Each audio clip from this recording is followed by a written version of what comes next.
दोस्तों नमस्कार। Language science channel पर आप सभी लोगों का बहुत बहुत स्वागत है। आज हम लोग बात करेंगे transfer of territory from Bihar to Bengal जो 1956 में हुआ था, उसके बारे में बात करेंगे। हम लोग दो तीन चीज़ तो बहुत अच्छे से जानते हैं कि 2000 में 15 नवंबर 2000 को साउथ बिहार को काट कर झारखंड बनाया गया। बंगाल प्रेसिडेंसी से बिहार एंड उड़ीसा प्रोविंस को अलग किया गया।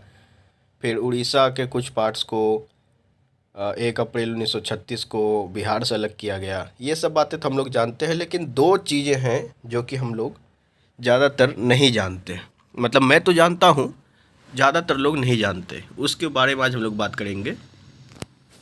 एक तो यहाँ पे पुरुलिया है, जिसके बारे में हम लोग बात करेंगे यहाँ पे, और यहाँ पे किशनगंज का इधर वाला जो क्षेत्र है, ये दोनों भी पहले बिहार में ही थे।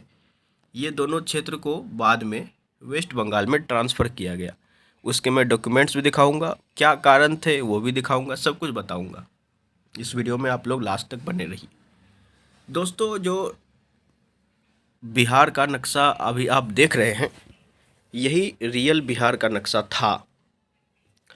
मतलब बिहार एज ए स्टेट जो बना, प्रोविंस या प्रेसिडेंसी की बात नहीं कर रहा हूँ मैं। बिहार एज ए स्टेट जब था, जब अस्तित्व में आया उड़ीसा के अलग होने के बाद से, तो कुछ ऐसा ही दिखता था। लेकिन कि अगर आप आज के झारखंड और बिहार को भी जोड़ कर देखेंगे तो उतना बड़ा एरिया नहीं होगा जितना बड़ा एरिया उस समय के बिहार का था। इसका क्या कारण है? जबकि झारखंड तो बिहार से ही बना है, और झारखंड और बिहार के एरिया को जोड़ दिया जाए तो वास्तविक बिहार का जो एरिया है वो निकल कर आ जाएगा। आज हम लोग इसी सब कुछ बात करेंगे इसके बारे में। तो सबसे पहला जो क्षेत्र है वो है पुरुलिया, ये वाला क्षेत्र, जो कि जो है बिहार से, मतलब उस समय के बिहार और अभी के झारखंड से अलग करके जो है वो वेस्ट बंगाल को ट्रांसफ़र किया गया।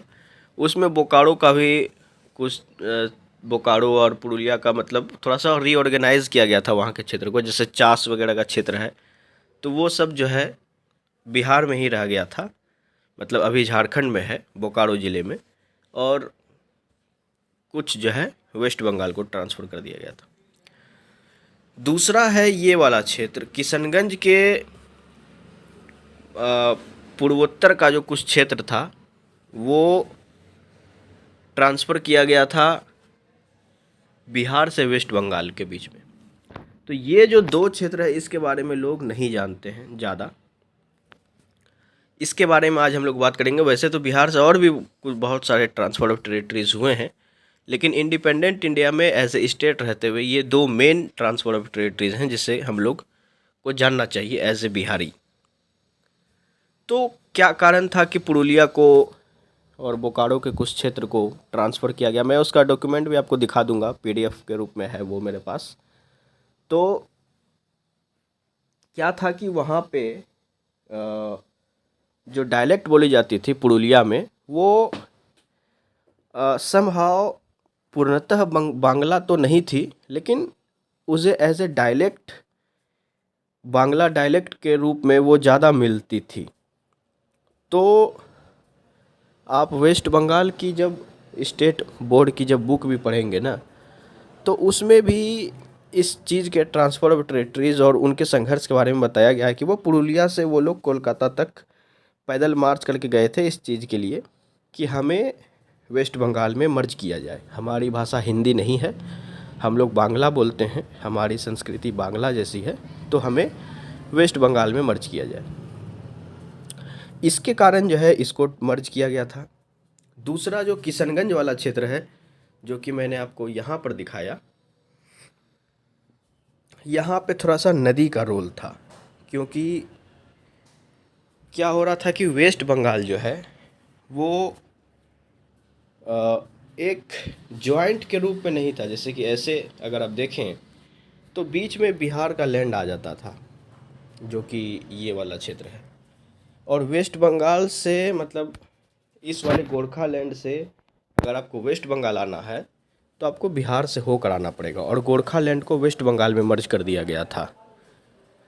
तो एज ए गोरखालैंड यदि एज ए डायरेक्ट स्टेट बनता तो फिर ये वाला जो क्षेत्र है ये नहीं वेस्ट बंगाल को जाता, लेकिन चूंकि गोरखालैंड को वेस्ट बंगाल में मर्ज किया गया तो एक डायरेक्ट कनेक्टिविटी रहने के लिए, जैसे आपको पता होगा कि कुछ एक्सेप्शंस को छोड़ दे, जैसे महाराष्ट्र और कर्नाटक के कुछ क्षेत्र एक दो गांव में जैसे है, वैसा कुछ एक्सेप्शंस को छोड़ दें तो हर स्टेट के एक कोने से लेकर के दूसरे कोने तक आप जा सकते हैं उसी स्टेट में रहते हुए। तो ऐसा यहाँ पे पॉसिबल नहीं हो रहा था, जो कि मेन कारण था कि बिहार से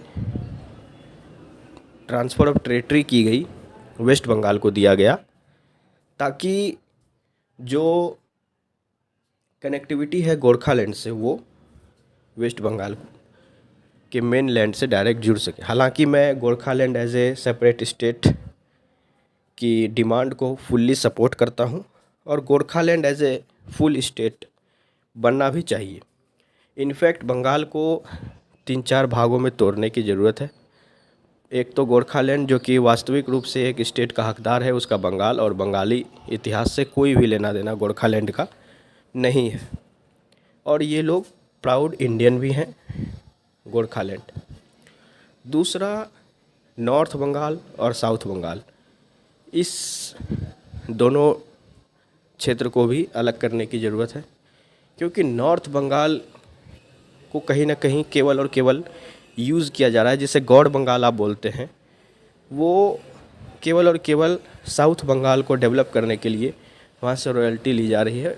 जबकि साउथ बंगाल का डेवलपमेंट आप देख लो और नॉर्थ बंगाल का डेवलपमेंट देख लो, आपको ज़मीन आसमान का अंतर पता चल जाएगा।